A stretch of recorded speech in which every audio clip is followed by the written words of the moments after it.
Assalamualaikum warahmatullahi wabarakatuh. Kami dari kelompok 6 akan menjelaskan materi tentang pencegahan korosi dengan mata kuliah Pengetahuan Bahan dan Korosi.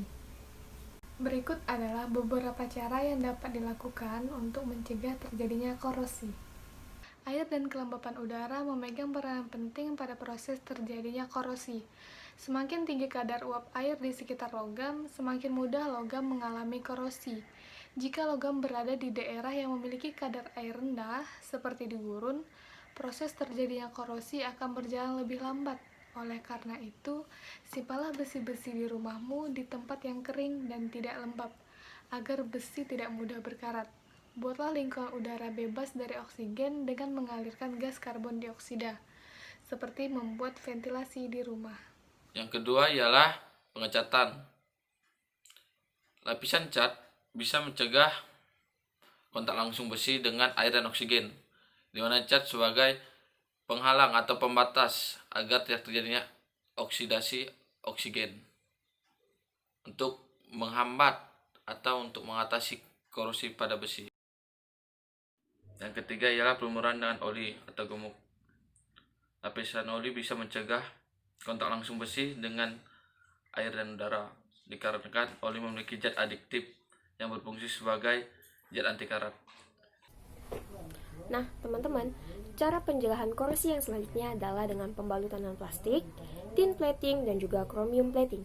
Nah, untuk pembalutan dengan plastik dapat kita jumpai pada rak piring, dan untuk lapisan dengan timah atau tin plating dapat kita jumpai pada kemasan-kemasan kaleng. Chromium plating adalah proses pelapisan menggunakan logam krom.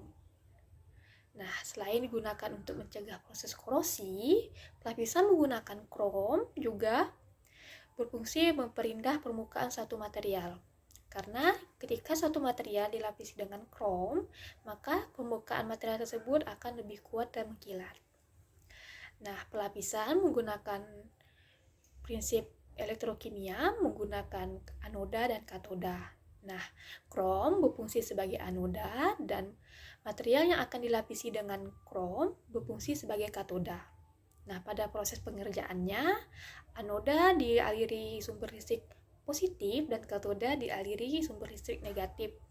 Nah, ketika proses pekerjaan, anoda dan katoda dimasukkan ke dalam suatu wadah yang berisi larutan elektrolit atau larutan yang dapat mengantar arus listrik. Nah, prinsip dasar dari pengerjaan pelapisan ini adalah perpindahan partikel dari anoda ke katoda menggunakan larutan elektrolit atau larutan yang dapat menghantarkan arus listrik.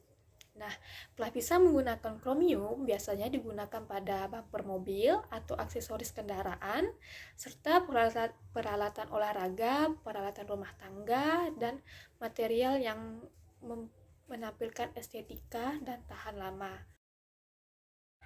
Nah, dari beberapa materi yang telah kami sampaikan, dapat ditarik kesimpulan bahwa ada beberapa cara yang digunakan untuk mencegah terjadinya proses korosi. Yang pertama adalah mengatur kelembapan udara dengan membuat lingkungan udara bebas dari O2, yaitu dengan mengalirkan gas karbon dioksida.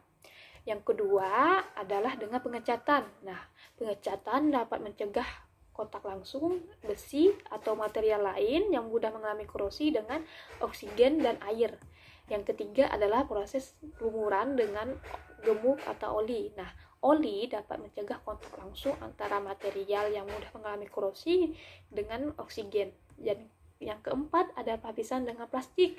Sama prinsipnya dengan yang sebelumnya, yaitu mencegah kontak langsung dengan oksigen dan air. Yang kelima adalah pelapisan dengan timah, pelapisan lembaran tipis besi atau baja dengan timah. Tujuannya yaitu mencegah terjadinya proses korosi, tidak berkontak langsung dengan oksigen dan air.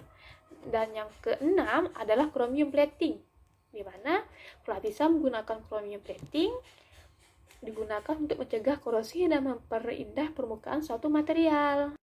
Demikian penjelasan yang dapat kami sampaikan. Mohon maaf jika ada kata yang salah. Akhir kata, wassalamualaikum warahmatullahi wabarakatuh.